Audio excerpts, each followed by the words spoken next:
촬영하겠습니다. 하나, 둘.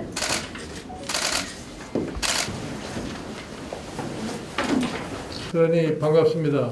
이 경실련이 1989년 창립을 해가지고 거기에 우리나라 대학에 사회과학을 전문 공부를 하신 경제학자, 사회학자, 법 보시는 분들 모두가 참여를 해서 그동안에 우리나라의 경제 정의를 실현하는 데 많은 소위 기여를 하셨다고 저는 생각을 합니다.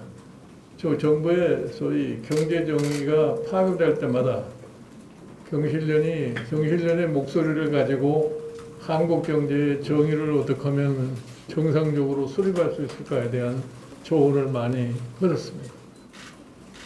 저도 사실 지금서부터 한 30년 전에 우리나라가 아주 굉장히 부동산 투기로 인해 가지고서 정권이 흔들릴 정도의 그런 상황에서 이 부동산 대책을 한번 수립을 해봤고, 당시에 또한 주택 200만 호 건설이라고 해서 5개 신도시를 건설하는 것을 직접 제가 참여를 해서 끌고 온 경험도 있습니다.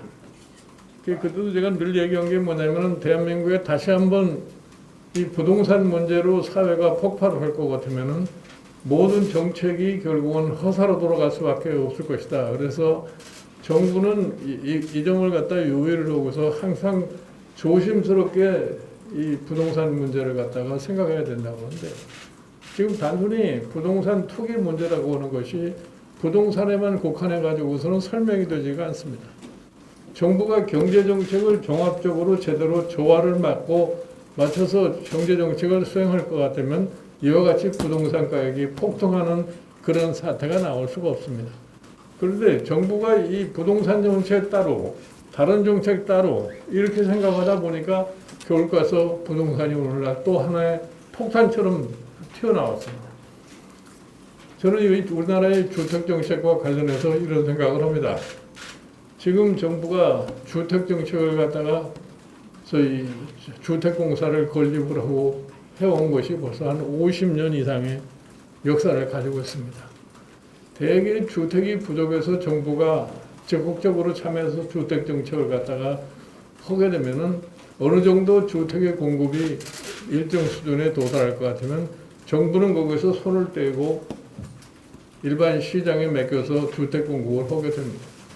사실 우리나라에 지금 아파트가 우리나라의 주택이 아주 기본처럼 되어버렸는데, 70년대 초반서부터 우리나라에 아파트 공급을 할 적에는 그때 우리나라에 소위 저축이라는 것이 별로 없기 때문에 산업화를 하는데도 저축 자금을 동원하기가 어려우니까 그때 동시에 주택을 공급을 하려니까 다른 방법이 없어서, 그래서 선분양제도라고 하는 것을 실시를 한 겁니다.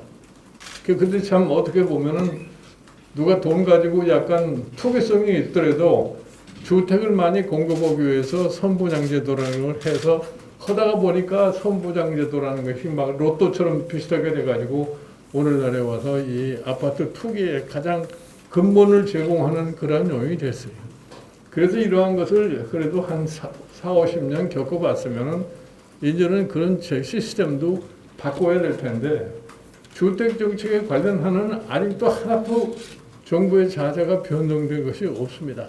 그래서 저는 개인적으로 이번 사태를 겪으면서도 차라리 이런 바에는 주택공사 같은 것을 지금 더 이상 유지를 하지 말고 또 이 건설부의 주택국 같은 것도 이제는 좀 없어져야 될 때가 되지 않았나 이렇게 생각합니다. 그러한 것에 있어서 자꾸 인위적으로다가 주택 공급한다고서 하다가 보니까 결국 가서 당첨되는 사람은 로또 같은 걸 하게 되니까 자꾸 이 투기는 전파될 수밖에 없고, 문제만 생기면 무슨 신도시다 뭐다 이렇게 된 거죠.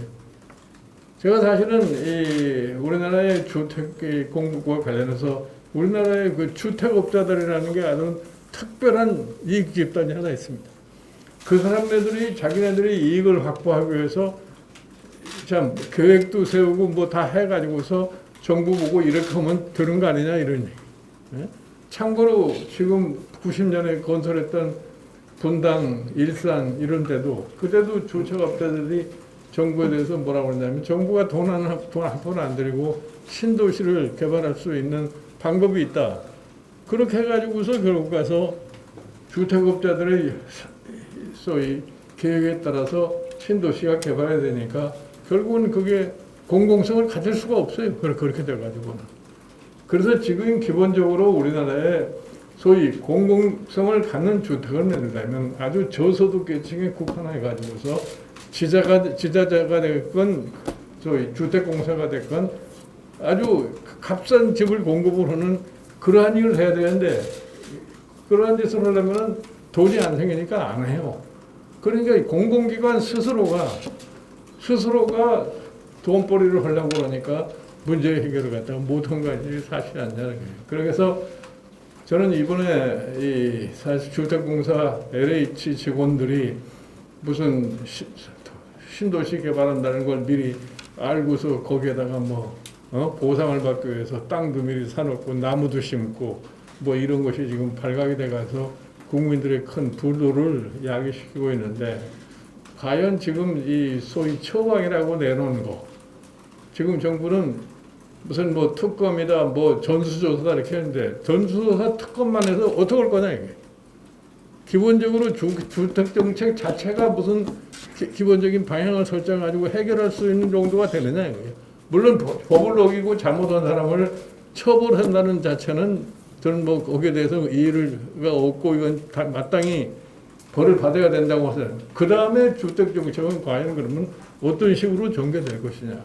이런 점에 대해서 솔직히 얘기해서 지금 우리 야당의 입장에서 무슨 안을 낸다고 그래서 그게 제대로 이 사람들이 수용하거나 그러지도 않을 것 같고 지금 일단 신도시를 해서 공공주택을 공급한다고 하는 말을 2월 4일바로다가 발표를 해놓고 그거를 또 무슨 철저히냥 관찰하겠다고 그러니까 앞으로 어떻게 할 것이냐를 지켜봐야겠습니다만 우리 여기 저희 경실련에서 여러 선생님들이 그동안에 많은 여러 가지 사항에 대해서 현실에 대한 인식들을 많이 가지고 있으니까 좋은 무슨 안들이 있으면은 한번 저희들에게 좀 가르쳐 주십사 하고 오늘 우리가 여기 모였습니다. 네, 어제 문재인 대통령이 LH 투기 사태가 발발된 지 2주 만에 뒤늦게 송구하다는 사과를 하셨습니다. 국민들의 분노가 아주 걷잡을 수 없이 커지는 상태에서 송구하다는 말 한마디로 잠재울 수 있을지 의문이 갑니다. 이번 LH 투기 사태의 본질은 문재인 정부의 총체적인 도덕적 해이와 또 실패한 부동산 정책이 빚은 참사라고 생각합니다. 문재인 정부는 국민에게 내 집 마련의 꿈을 가질 기회조차 빼앗아 버렸지만 정작 이 정부 공직자와 또 집권여당 국회의원들 등 이렇게 선출자들도 부동산 투기를 해서 엄청난 규모의 사익을 추구한 사실이 드러나고 있습니다. 이러한 사실이 드러나자 대통령과 집권 여당은 책임을 여기저기 떠넘기다 못해서 전 정권 탓이니 검찰 탓이니 또는 적폐 몰이까지 하면서 여론을 호도하는 데 집중하고 있습니다. 진상규명보다는 그저 자신들의 위선과 부패 감추기에만 급급한 것은 아닌지 묻지 않을 수가 없습니다. 경실련은 지난해 50회가 넘는 기자회견을 통해서 문재인 정부의 부동산 정책의 문제점을 국민께 고발하는 데 앞장서 왔습니다. 경실련의 조사에 따르면 문재인 정부 44개월 중에 40개월 동안 집값이 계속해서 올랐고 2020년 말 기준 서울 아파트값이 78%나 오른 것으로 조사가 됐습니다. 문재인표 부동산 정책 실패가 이렇게 명백하게 수치로 나타나고 있는데도 문재인 대통령은 이 정책을 전환하려는 그런 생각은 하시지 않고 LH 투기 사건에 대해서 책임을 지고 물러가겠다는 국토부 장관에게 이사 대책을 마무리하고 가라 이런 말씀을 하셨습니다. 전혀 예상하지 못했던 이런 대통령의 처사에 어안이 벙벙할 따름입니다. 최근 우리나라의 화두가 이제 부동산 문제이기에 이제 부동산 문제를 중심으로 제가 말씀을 드렸지만 그동안 경실련은 그런 부동산 정책뿐만 아니라 정부 정책에 대한 지속적인 모니터링을 통해서 건설적인 비판과 현실적인 해법을 제시해 왔습니다. 이번 재보궐선거를 앞두고도 좋은 정책들을 많이 제안해 주셨는데 제안하신 정책들이 우리 국민의 힘이 추구하는 정책 방향과 크게 다르지 않습니다. 구체적인 논의는 이제 비공개 회의에서 논의가 되겠습니다만 오늘 이 자리가 문재인 정부의 실정으로 고통받는 국민께 희망을 드리는 좋은 정책 대안을 모색하는 뜻깊은 자리가 되기를 바랍니다. 말하고 있습니다. 국민 주권 실현 시대에서는 청와대도 중요하지만 사실은 국회가 굉장히 중요합니다. 국민들의 대표가 국회의원들이시기 때문에 국회의 역할이 굉장히 중요합니다. 그러나 과거를 돌이켜보면 국회는 계속해서 행정부의 신현 역할, 거수기 역할을 했던 시대가 너무나 많았습니다.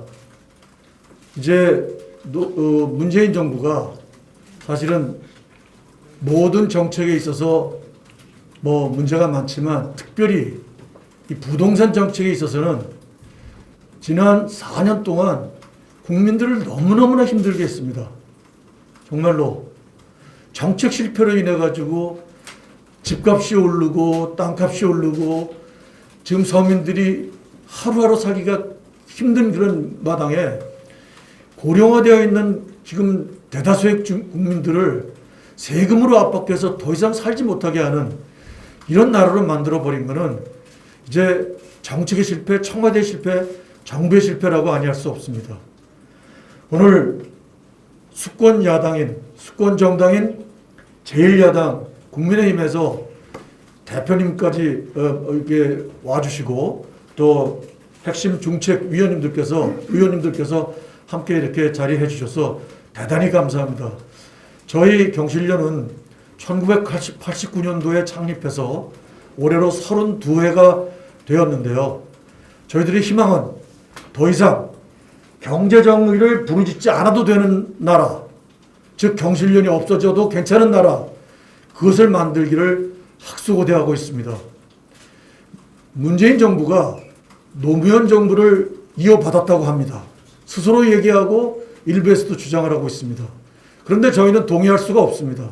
적어도 시장경제 시스템에 있어서 노무현 정부가 주장한 것은 자유롭고 공정한 시장경제 시스템의 확립이었습니다. 자유롭고 공정한, 즉 부정부패가 개입되지 않고 불경정이 개입되지 않는 그러한 공정한 시장경제 시스템 하에서는 기업이, 국민이, 참여자가 정말 자유롭게 시장경제 활동을 할 수 있는 그런 나라가 목표였습니다. 물론 노무현 정부도 하다가 실패하고 사실은 물러난 정부이긴 하지만 이 문재인 정부는 애시당초 자유롭고 공정한 시장경제 실조에 대한 철학도 방법도 정책도 전혀 갖고 있지 않는 부동산 투기 정권이라고밖에 저희는 정의할 수 없습니다.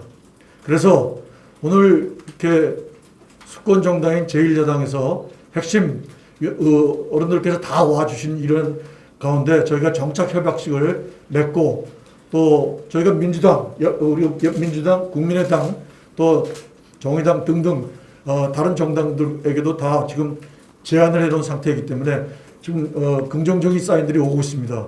또 기회가 되면 그분들하고도 같이 국민들을 위해서 정말 더 이상 국민들을 괴롭히지 않는 그런 정책들이 만들어지는데 최선을 다하겠습니다. 우리 방문해서 이제 환영을 하고요. 지금 우리가 이제 4.7 보궐선거 서울, 부산에서 이제 1,300만 명 우리 국민이 약 4분의 1 정도가 4분의 1 정도의 생활이 걸린 그런 중요한 선거를 맞이해서 이제 저희들이 이제 정책을 제안하고 또 이제 다른 정당들 모두 정책을 제안했습니다만은 이제 국민의힘에서 가장 먼저 반응을 해주셔서 네, 감사드리고요. 네, 우리 경실련은 이제 비당파적인 중립적인 그러니까 시민 국민의 관점에서 항상 정책을 제안해 왔습니다. 그래서 이제 어떤 그 이해관계가 없이 항상 공정하고 중립적인 우리 시민들이 삶을 갖다가 편안하게 해주는 그런 방향으로 이제 정책을 제안해 왔는데요. 부동산 문제, 또 재벌개혁, 또 농지 문제, 뭐 여러 가지 경제정책, 복지 다양한 정책을 제안을 했습니다만은 이 부분들이 아무튼 이제 여야를 막론하고 우리 이제 그 국민들의 생활과 직결되어 있기 때문에 여야를 막론하고 아무튼 긍정적으로 검토해 주시기를 바라고요. 또 그래서 정말 우리 국민들이 살기가 더 편해지는 그런 나라를 만들어 주시도록 저희들의 정책을 많이 검토하시고 정책으로 또 공약으로 또 채택해 주시고 했으면 하는 그런 바람입니다. 오늘 아무튼 환영합니다. 감사합니다.